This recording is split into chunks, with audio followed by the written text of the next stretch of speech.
Hi everyone, welcome to The Long Game, a heated rivalry podcast. So this is actually part 2 of episode 5. In our previous episode, we talked right up until that pool scene in episode 5. And we're going to delve a little bit deeper into the remainder of the episode. I felt this was really important because there is so much to this episode and there is so much to talk about that both Declan and I had like up-teen amounts of notes on this. 100%. Yeah, it was so hard to decide because this is such a densely packed episode. And yeah, we just had to break it up a little bit. Yeah. And so where we're at the episode is the hotel scene where Shane comes to Ilya's room. Well, first of all, have you all noticed the complete lack of sex in this hotel visit? There is, because You're it's no right. longer the main focus of their relationship. That's not the most important thing. And you will notice now throughout the rest of the show that the amount of like upfront sex that you see is massively reduced because it's almost become like a private thing. So it has, because it's become a lot more personal, a lot more emotional, and a lot more serious. Now, what did you think about Shane immediately getting into it with Ilya, the conversation? So can I add to that before I get into it? Yeah. I agree. There's less focus on the sex, but in a way it feels just as intimate, if not more intimate now. Yes, and I think I felt more voyeuristic in this episode than I did in the ones in which they were just having sex, because we get a very emotional moment between Shane and Ilya. Obviously, Shane goes on here, he is all business. Like, he has a new sort of confidence in himself, and I think this is a result of him being able to come out to Rose. He is able to go in here and decide that he wants to start this discussion now. It's time to talk about the feelings. So it is. There's no more denying it. There's no more denying this dynamic between them. And Ilya is sort of still in denial mode. Like when Shane brings up the conversation, he's like I can't keep pretending that I don't like you. And Ilya is like, you don't like me. It's like, no, I do. And it's like, oh God, oh God. And I think at this point, Ilya is losing control of the situation. And you can see that in his sort of the following part of the conversation where he talks about his mother, and then he has that emotional breakdown. He starts crying, and it switches then from a sort of an argument and discussion to Shane comforting Ilya in a very vulnerable moment, and that's when it was almost voyeuristic. I'm like, oh, this feels a bit personal. I kind of maybe should give him a bit of privacy in this, and then the camera cuts away.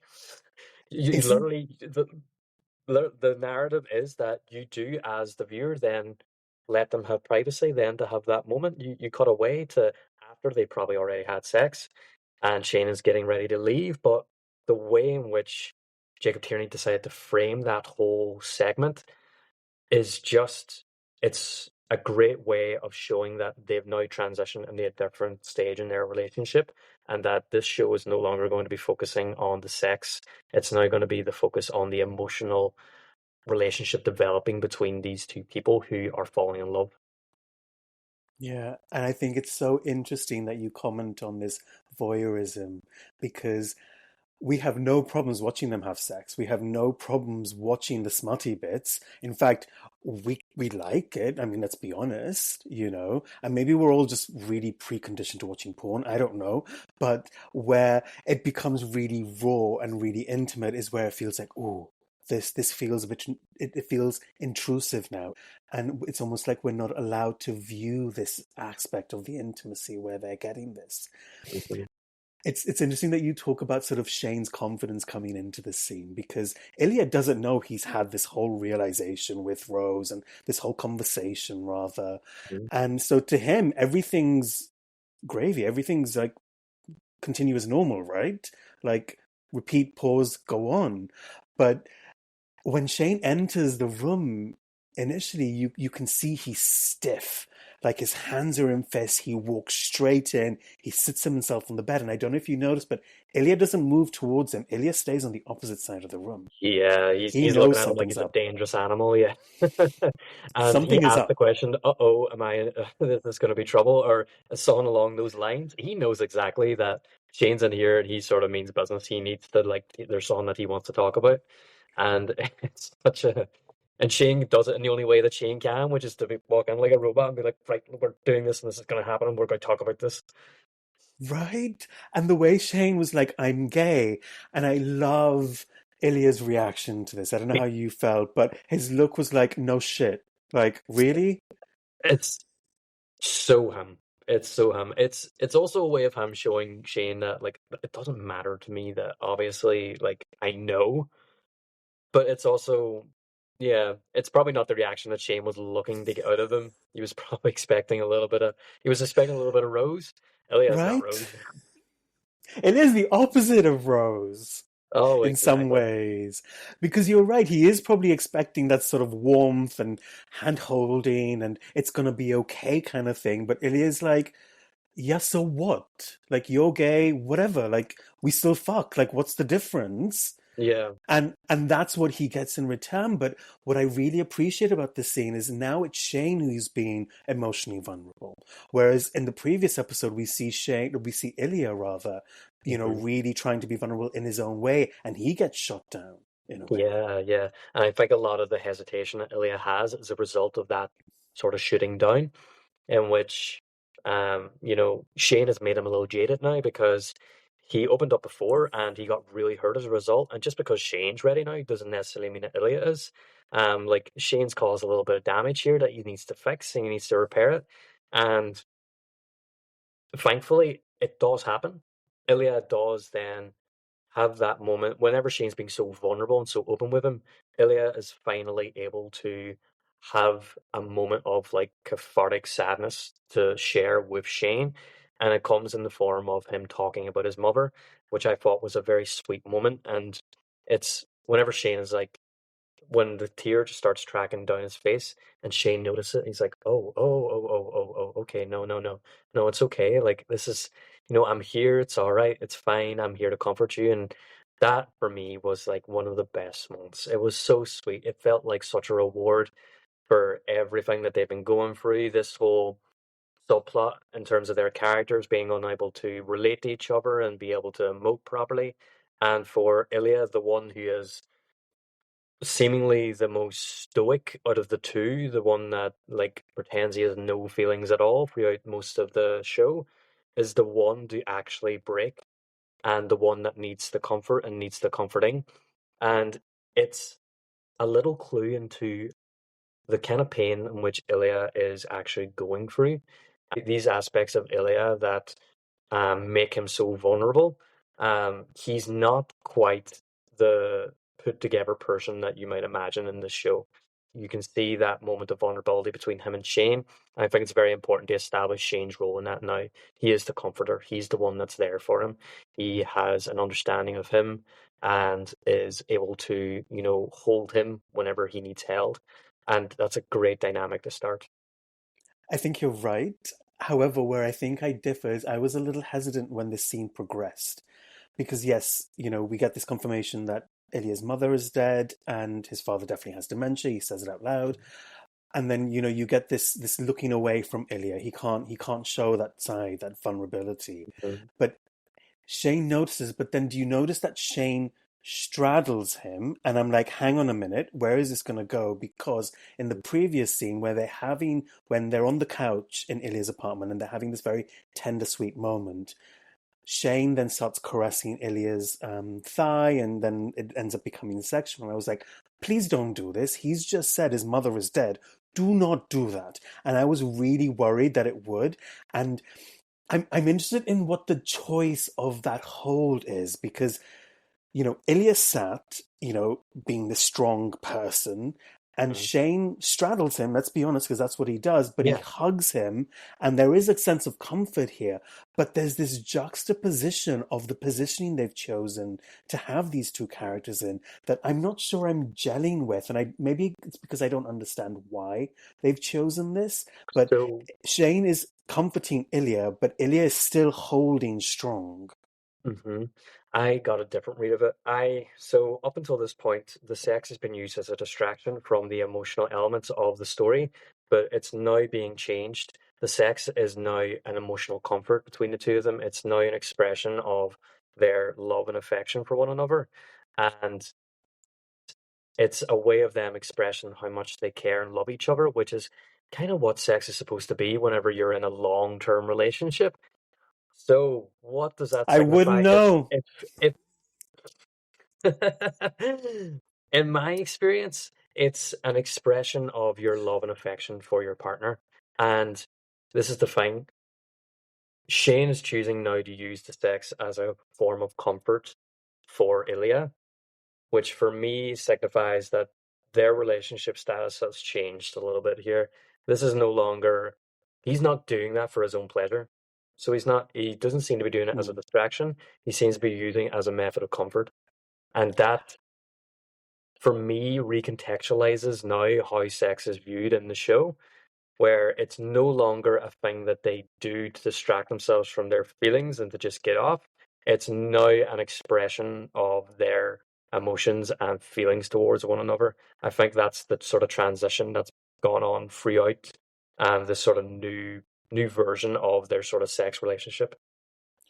I like that you articulate it like that, and I like that we can have differences in this because what you've articulated is when I've seen countless other TV shows and movies where there's a very emotional, heightened scene, and or there's an argument, for example, and then these two characters end up like making out and having sex. I'm like, hang on a minute. It's supposed to be crying. Why? Why are you having sex when you were just like having this emotional beat here? And maybe yeah, I can see where you're coming from. I think for me maybe it's a psychology in me. It's just not the way I would embrace somebody when they're being so vulnerable and they've just said something so um, raw.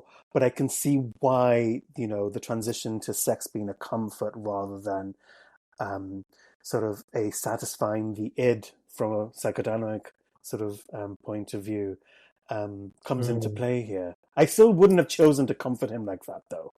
I'm just going to say. Yeah, I think it suits them because this is all that they know at this point in time. Like, there will be better tools to use later down the road, but because so much of their relationship has been physical and so much of how they express the way that they communicate a lot is through sex.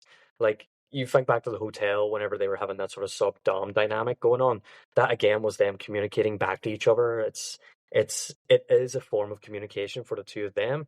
And so Shane choosing that moment then to have sex with Ilya to offer him a moment of comfort and a moment of sort of release and emotional catharsis, that seemed to be, for me anyway, a way of Shane expressing his love and care for Ilya, without having to like verbalize it in that sense, because they're still at this point not able to verbalize the love that they have for one another, which we will get to in this episode. But it's appropriate, I think, they that Shane uses this tool that has sort of brought them together in the first place and sort of given it a new purpose, given it a new meaning and a new directive, which is to be a tool of comfort and affection and love, even though they're not willing to use those words yet. Yeah, yeah, I agree. You talked about Ilya's mum, Hmm. and we get confirmation that Ilya's mum is dead. And then in the next scene, we get this very cutaway scene where then we find out Ilya's father has passed away Yeah. rather suddenly. Um, I want to hear your thoughts because I have like literally 3 pages of notes on this scene alone. I want to get your impression about how they use this cutaway scene because they don't tell you initially, they just cut away and then we find out through Shane in the locker room kind of thing. Hmm. Yeah. It's I think it serves two purposes.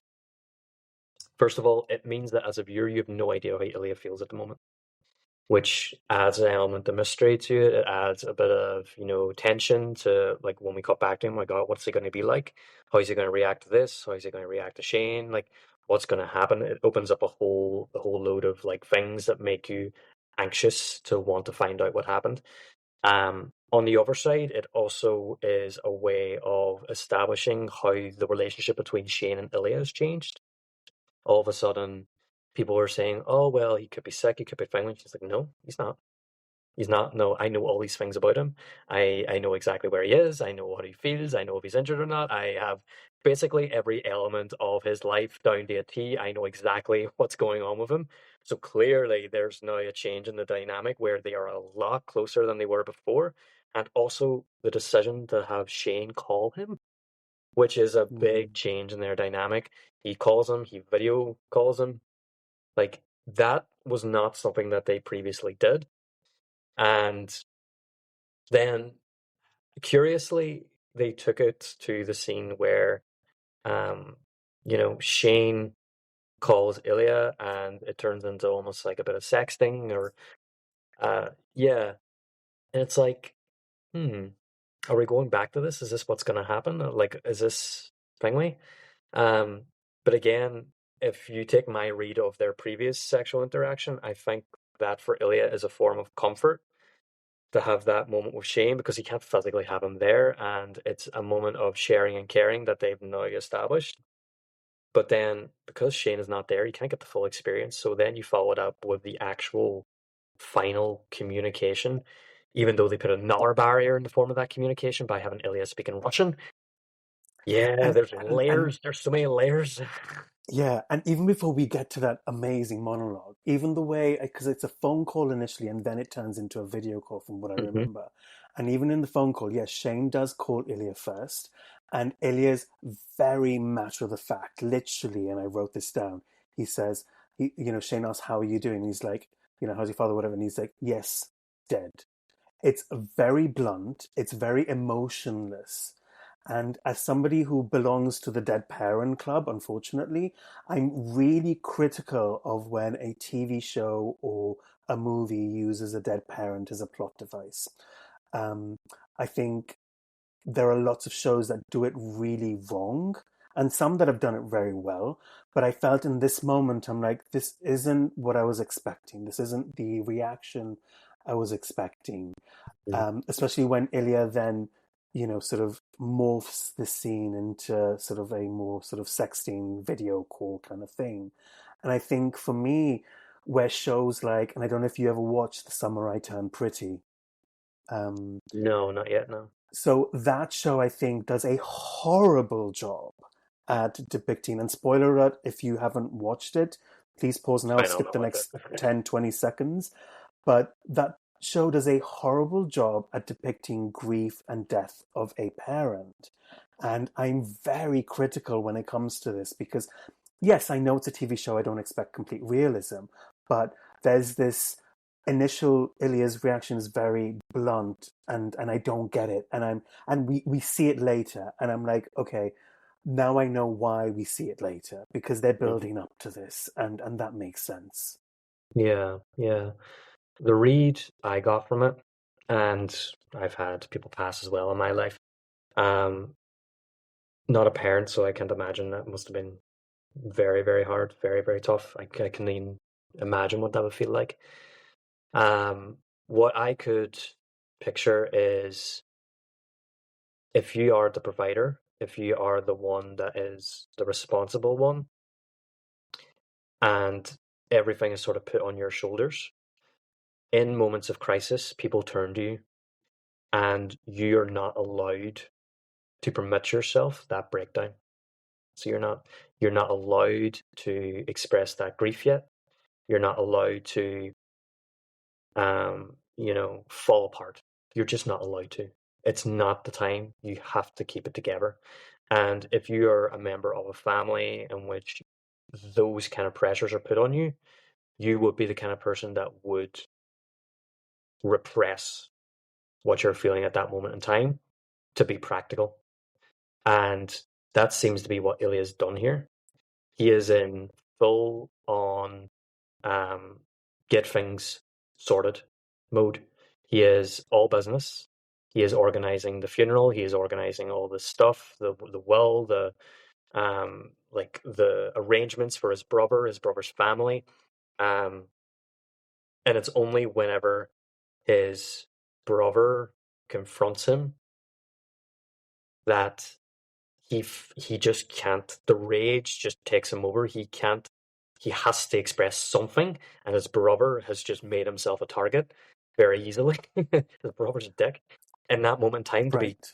asking him about, like I The can house or the imagine the apartment or something. frustration. Yeah, the apartment. What's going to happen to us now? What? The frustration I would feel that if I was doing all this, setting aside my feelings, my emotions, my grief, all to make just this day work to get it done, and then your useless fucking leech of a brother then coming up to you in the middle of it and complaining that you haven't sorted out my family, you haven't done this, you haven't done that. I would tear heads off. I would lose my shit, and Ilya does. And it's only for the fact that Svetlana steps in and is like, "What are you fucking doing? Why are you? What are you doing here? Like, why are you talking to him like this?" Because she is there with him. She's taking him through it. She is sort of the emotional support that Ilya has while he's in Russia, and he has no one else. And I like that moment of like love that they share between each other. But I think it's very telling that whenever it's done, the funeral's happened, and Ilya steps outside and he calls Shane, and then he lets it go. He lets Yeah. the floodgates go. And even before that point, I think you're right. I think someone who's had to do this, you know, Ilya is planning a funeral essentially abroad because he's in the US. And so planning a funeral, organizing everyone, it takes such an emotional toll on you that having to do this whilst you're in transit probably is probably the hardest thing because you're not even connected to people that you can grieve with. You're alone Mhm. in your grief. Yeah, And there is a period where you're in organizing mode, you're planning the funeral, you're getting people together and all that kind of stuff. And I think you're right. I think Svetlana is the right character to be able to intervene in that altercation between Ilya and his brother, but in a way that supports Ilya and his emotional need then. Because yeah, you're right, his brother is a dick. yeah. And I think Svetlana does that really carefully. And again, this is where I see these parallels between Rose and Svetlana. They have this emotional intelligence to them that the boys just don't have. 100%. Mm. Yeah. And her reaffirming her love for him, like, I love you. That's he needs to hear that from somebody because right now his family don't give it to him. And I Well, don't he think they doesn't ever have really did. family. Yeah, that's exactly. Like he's essentially disowned his brother. So he Yeah, has like he said, I will look after my niece or nephew or whoever it was. That's it. nice. Like you can go screw yourself. Like you're dead to me as well. And Svetlana then picking that moment then to say Jane's a lucky girl Well, was actually, and I don't know if this was in excellently the timed. 100% agree, and I don't know whether it was the subtitles on what I watched that said it, but the actual wording is actually, I just hope Jane knows how lucky he is. And I don't know if that was on yours Uh, as well. oh no, I don't Yeah, think so it the was. yeah, so that's what I got on the Russian to English subtitle switch where I watched it. And so I was like, hang on a minute, do we actually get confirmation that Svetlana knows Jane has It's been Jane. Yeah. one a man, but then two Shane this whole time? hmm Well, she's obviously aware that Ilya is bisexual anyway because she knows of the relationship between him and the coach's son that we've seen in the previous episode. But I Sasha. like that she is almost saying in that interaction, it's like, I love you and I know you love me, but I think you might feel better talking about this with Jane, i.e. Shane, and see how you feel whenever you speak to them about it. And it's kind of like her being like, I will always be here to comfort you, but I don't think I'm the right person to comfort you at this moment in time. And that's And such a beautiful moment. it is, but this is where, and similar to Rose, this is where my heart breaks for Svetlana. Because she is the one who is, I think they've grown up together. I think they allude that they've Yeah, I been think they're growing up childhood together. friends. Yeah. Um, and she is the perfect person to be there at that time for Ilya. But for whatever reason, Ilya doesn't need or want Svetlana right then. He needs Shane.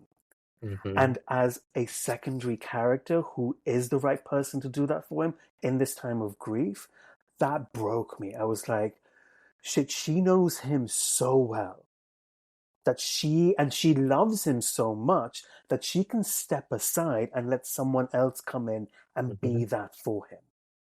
Yeah, that's the thing. She loves him so much and knows him so well that she knows that she's not the right person to comfort him. Because Yeah. there's more than just the grief of losing his father that he's dealing with. It's also this complicated relationship that he has with Shane. And she has the awareness and the emotional intelligence to figure out that I'm not the right person for this. But also, Mm. she's been aware of this for a while. Like, she knows that their dynamic is very easy come, easy go, and that their friendship is honestly the priority in all of this. Um, like you do get those conversations between them, like I'll always love you, but I don't think I'm like the right one for you.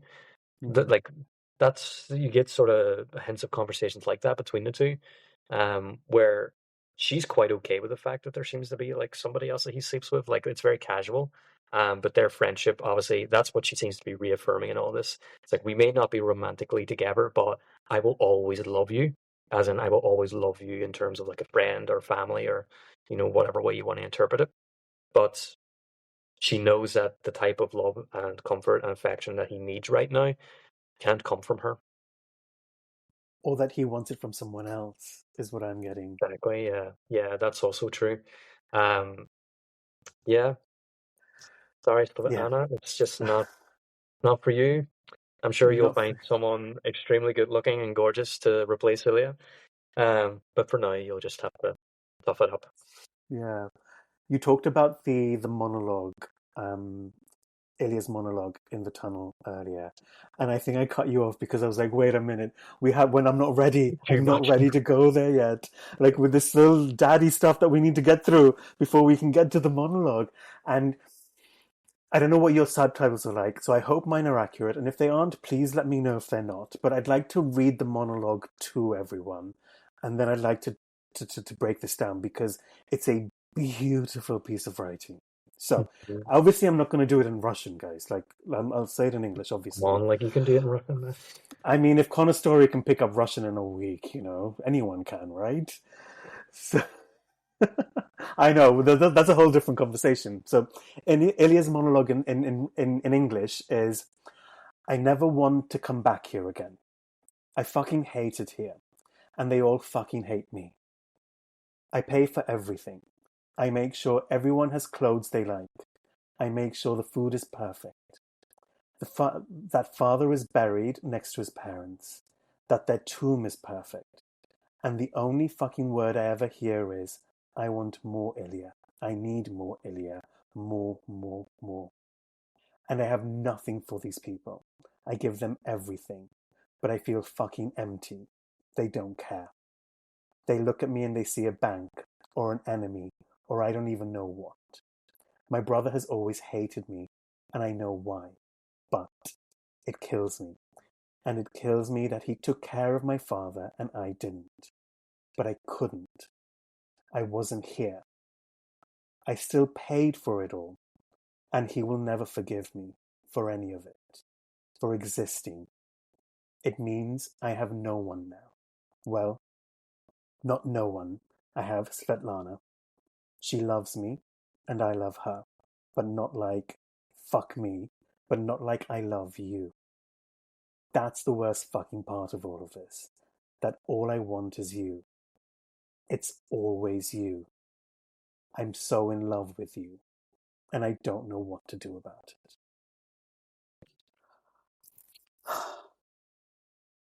Shit. I think give Connor Story all the awards. Oh, I give know him they're not all the eligible Emmys. for Emmys. That's They're not stupid. eligible for Emmys, which is a stupid rule. But give him all the awards because the way he delivers that, as a non-Russian speaking person, like What? it you right? Like he conveys everything. And even though I was reading the subtitles, I was in it. I felt everything. Mm. That was so like masterclass in acting. Like the emotion behind his voice, it was breaking at the right moments, and it just tore at the heartstrings. It was, God, it was really, really, really intense and emotional and very overwhelming in a lot of ways. And there's so much in what he says, like, and very, very curiously, you do not get this monologue in the book. You don't get it written down. Really? Yeah. So in the book, basically Shane does the same suggestion. Why don't you just speak in Russian and you know, just rant. But you don't actually get to hear what Ilya rants to him about. He just speaks Russian on the phone for however long, and then at the end, Ilya reveals that, you know, he said the words in Russian. I end with, "I'm so in love with you. I don't know what the fuck to do about it." That's the last part you get, his confession of Interesting. love. That's the only part that's actually translated. You don't get to hear any of the rest of the monologue. And I'm so fucking glad that Jacob Tierney decided to expand that out, to actually include that as part of the scene. Because what you get in its place is just him bleeding his heart out. And it's so, it feels like we've been building up to this moment of Ilya's true vulnerability, finally letting us get an idea of how he's feeling and how he's thinking and what he is getting out of all this. And I think you're right. I think that this could only have happened in his native language because, as somebody who speaks two languages, it's or multiple actually. What a flex, right? Very much.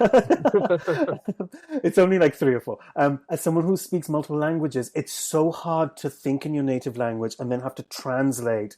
And there are sometimes no words in the translated language that equate to what you're trying to say. And you can see this frustration in him. And that's where I think, like you said, Shane beautifully just says, say it to me in Russian. I'm not going to understand, but it might make you feel better. And Yeah, I think there's this outpouring. And I think for me, I know I was very critical of the way Ilya sort of responded to sort of us finding out his father has died hmm, in the previous episode, in this episode, in the previous in part one. But this is where I was. This is what I was looking for initially from him. It's the whole part where he's like, "It kills me that I didn't take care of my father bit and my brother did." Because as yeah, somebody who lives away from their parents, who isn't there to provide the physical support, that's what sticks with you. That's what's going to haunt him for years to come. The yeah, fact that he wasn't there, the fact that he couldn't be there. Yes, he was working, sure, but the fact that he had this longing, no matter how abusive or critical his father was, he is his father's son at the end of the day. hmm, yeah. They have a very, very complicated dynamic, and that makes it a lot harder. And I think the thing about grief, and specifically grief over losing a parent, is that it fundamentally changes you at your cellular core. Like there's a shift that happens, and I don't know how to explain it. And if any of you who are listening or watching have lost a parent, I am so sorry that you've had to go through that. But and maybe you can share whether this happened to you, but there is this shift that happens, and it changes you fundamentally as a person. Yeah, I can imagine because so much of who we are as people is tied up in how our parents brought us up and how we've been raised, and so many of our qualities, whether they're good or bad, come directly from them and their influence. And I think there's always a desire to make your parents want to be proud of you, to live up to their expectations and what they want. And to bring it back to Ilya, he never truly felt like he was ever meeting his parents' expectations, at least his father's anyway. We don't know about his mother. And knowing that his father would have went to the grave not being able to be proud of him, holy shit. Like, what would that do to you? as a person. Like that, being completely unable to undo what he perceives to be a mistake is incredibly difficult to deal with. Like massively, massive, just obstacle to overcome in your life. This is it's trauma. So it is. It's something that would stick with you, that would linger with you, and sit in the back of your head.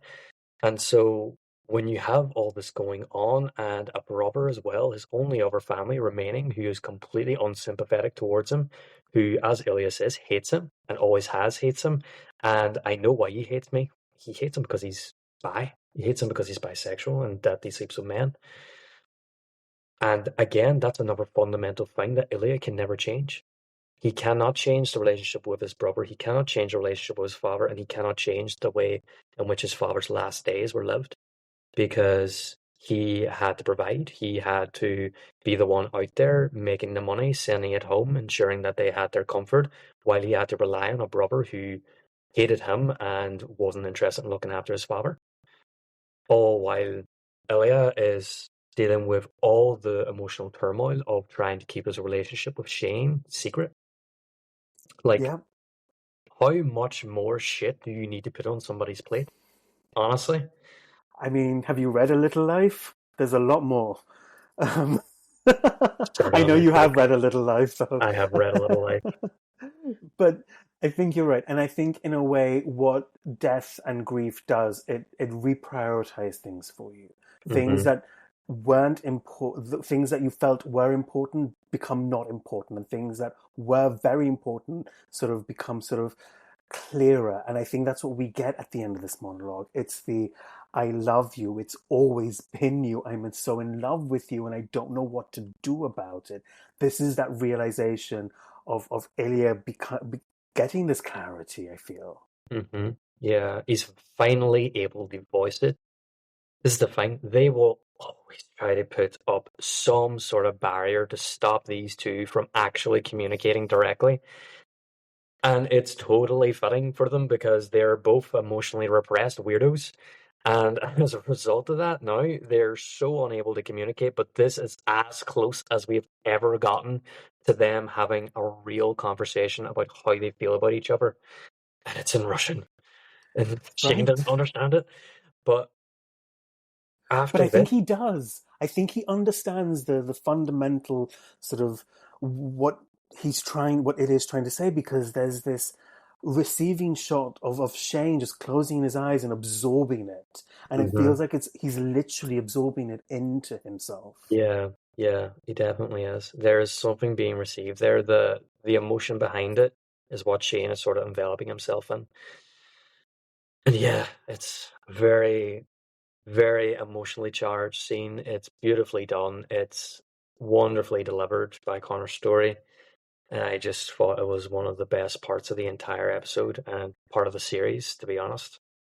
I agree. I think this is one of my favorite scenes of the entire series so far. Like, Mhm. for me, if I was going to show anybody, like, this is why you should watch it, this is why you should watch this show, for me. Yeah, yeah. And then it's interesting how, following this, we get this commentary from the hockey about, Shane having a really tough week or a tough couple of weeks, but that always makes him bounce back harder. So it's like he uses this to push harder, to play better. That's what he's always done, though. Every time he has a negative experience in his life, it pushes him forward in his hockey.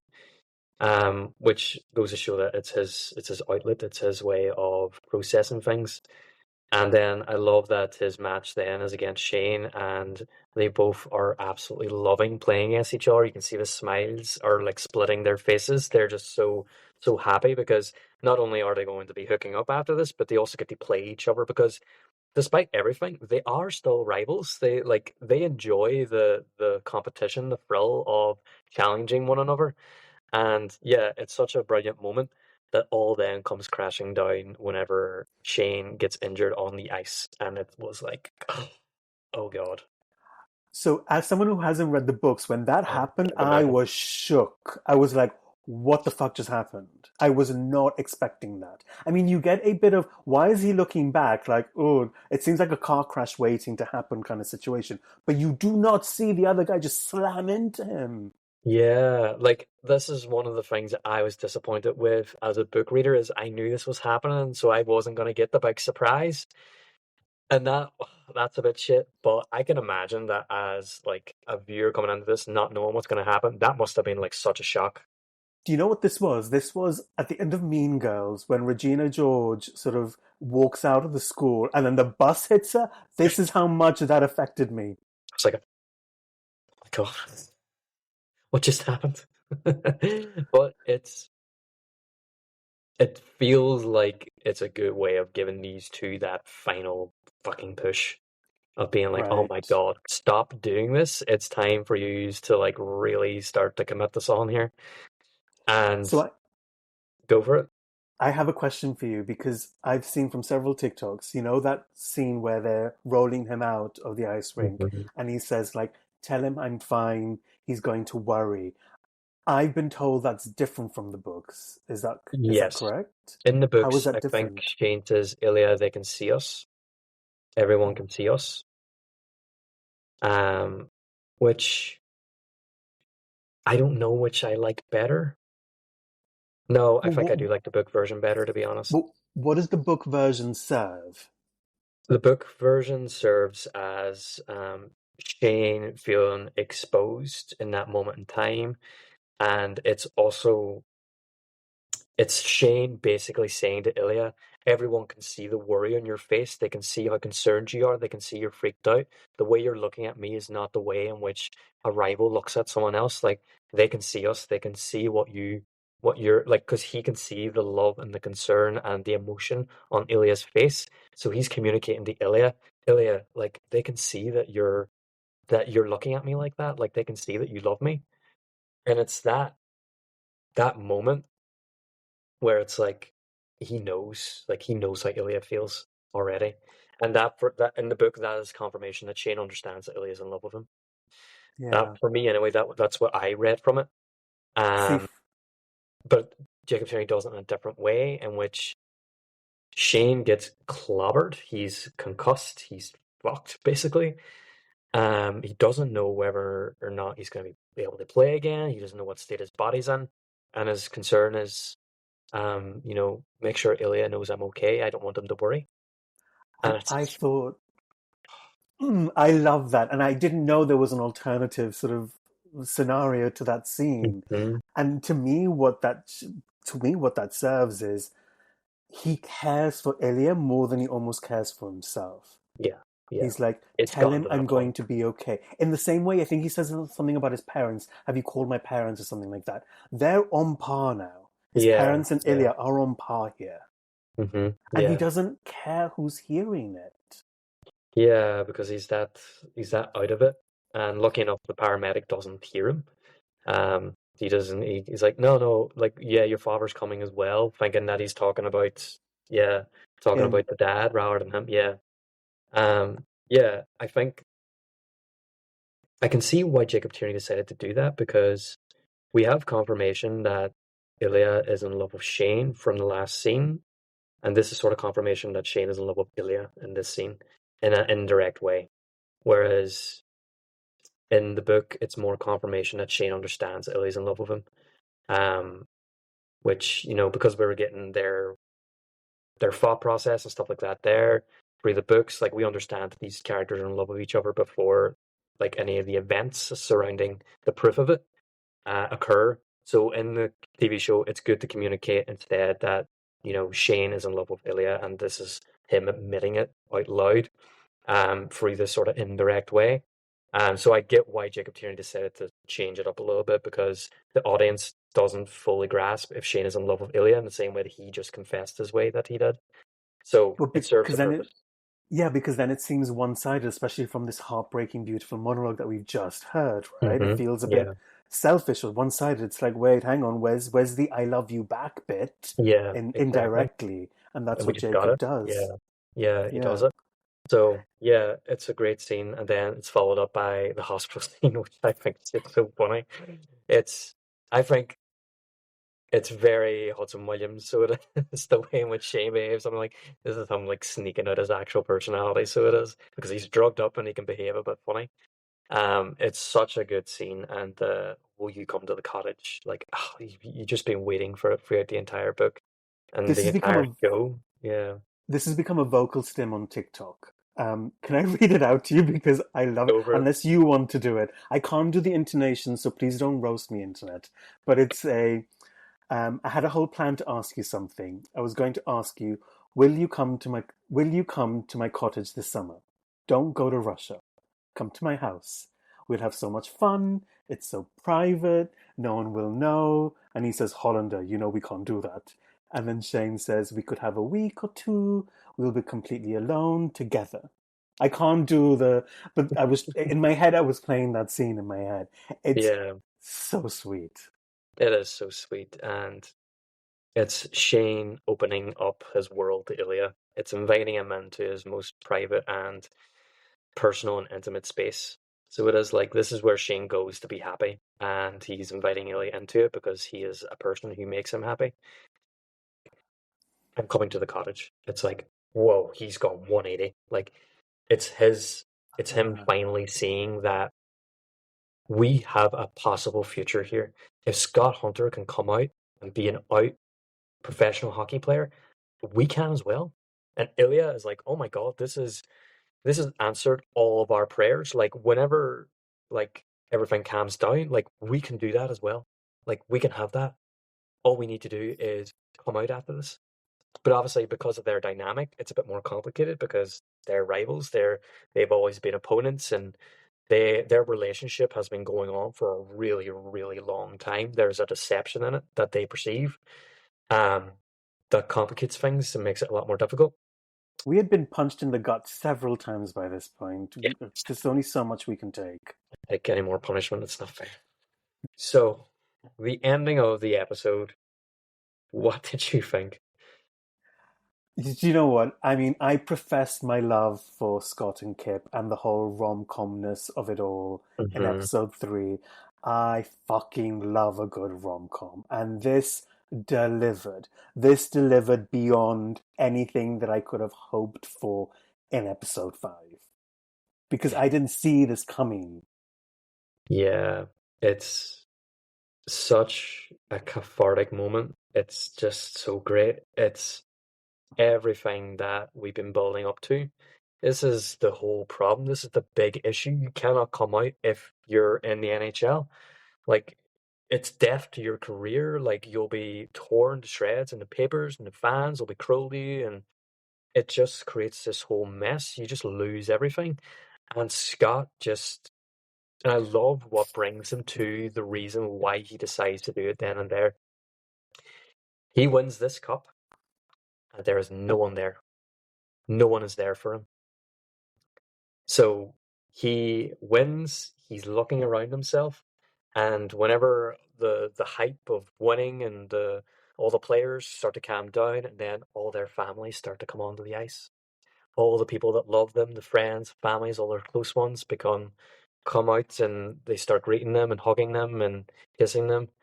And then you have Scott stood there alone. And then he looks into the crowd and there he is. The one man that he actually cares about, the family that he's always wanted and always craved after, is up there waiting for him. And all he needs to do is have the courage to reach out and invite him down. And he does. And that is just oh, It is, but can I play on this a little? Because, go. and we talked about the unlikability of Scott in episode 3. We did. To me, as much as I love this scene, as much as I love this relationship, Scott comes to this realization when he has no one around him again. He wants Kip with him when it serves him. This irritates me to no end. Like, I want this ending, don't get me wrong, I want this ending. But Scott has this realization when he's alone. Really? That's when he's like, oh shit, look, I'm alone. Oh wait, the man I love and, is in the stands. Mm. Like, I'm gonna now have the courage to bring him down and profess my love in a very, hang on a minute. Also, I know I'm going off tangent here. He takes that action to profess his love in front of an arena of hockey players and fans and on presumably national television, Kip doesn't really get that much of a choice here. Like, Hmm. yes, he's complicit and he goes out to the ice and it's his decision to go down and everything, but as someone who likes to talk a lot, where's the conversation about that beforehand? I think it's a grand gesture. I It's a grand know. romantic gesture. It's I know. yes, if you read it like that, then it's like, yeah, yeah. I mean, personally, my nightmare, but Kip is a romantic. He has been complaining that he's had to hide himself this entire time, and Scott was ashamed of him, and that he couldn't be out and proud, and he had to be in the closet and hiding. So Scott being like, well, I'll raise that bet. Come down here. We're doing this in front of fucking everybody. So And there is no better way of correcting that mistake, I suppose. Like in a sort of storytelling manner than to have him do the complete opposite, the antithesis of all the issues that he had to then just undo it all in this moment. Now, in real life, that would be unfair, but because we're right, dealing in fiction, we this can we is can the we can have the moment.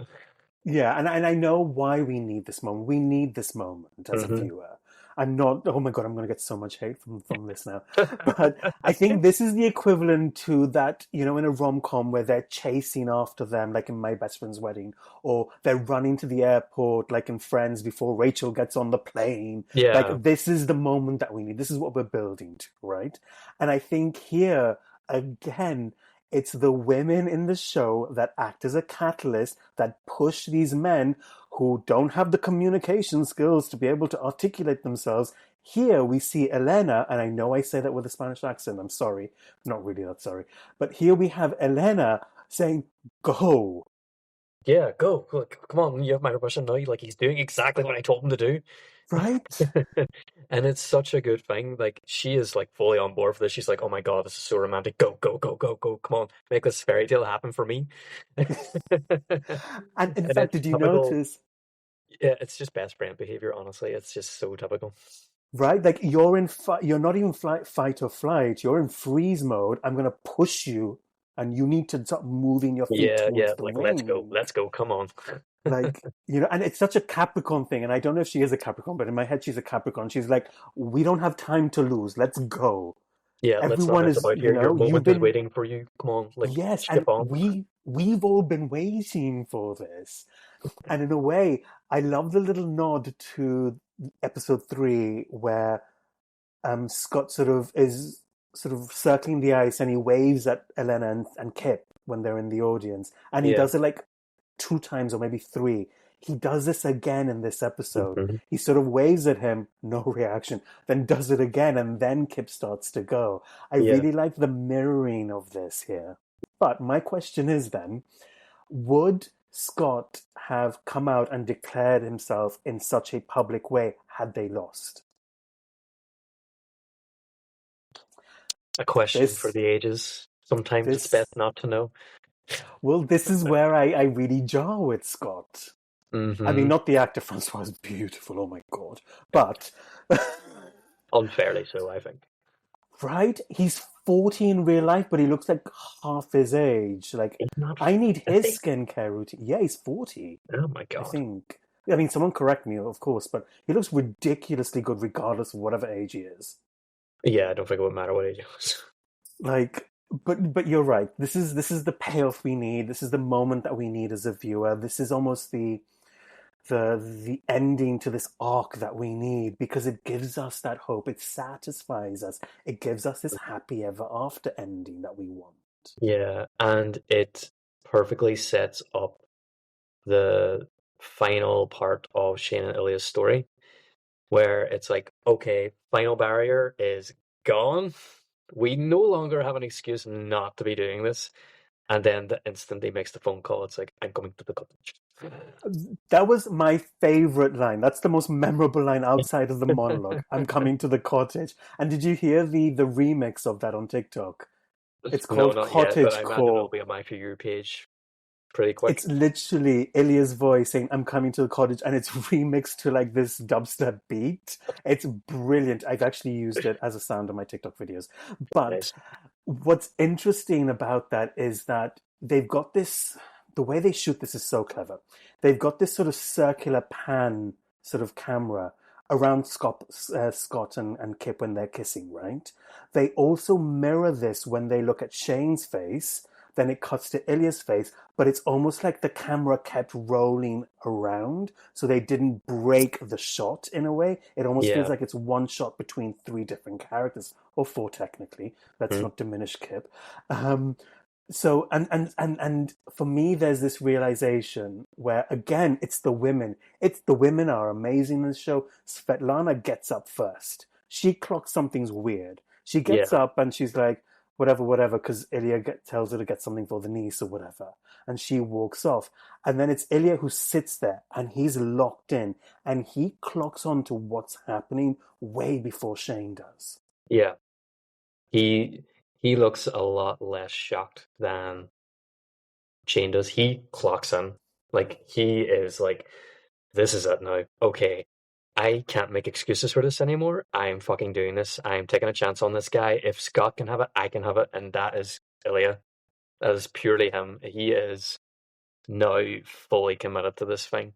Like he wants to try. He wants to at least give it a go. But he needs to know if Shane is on board, and so he's gonna need to find that out whenever he goes to the cottage. And I love this ending. I love the really curt cut off where you just Yeah. see a from But Shane. It's not even a yes. yeah. Like we assume he's going. And this whole "I'm coming to the cottage" has taken everyone by storm. Like we're all using this in daily vernacular as if it's something that we do. Like we're all like we're so excited to go to the cottage next week. We're coming to the cottage. Yeah. It's so good. It's just such a it's now an iconic line, so it is.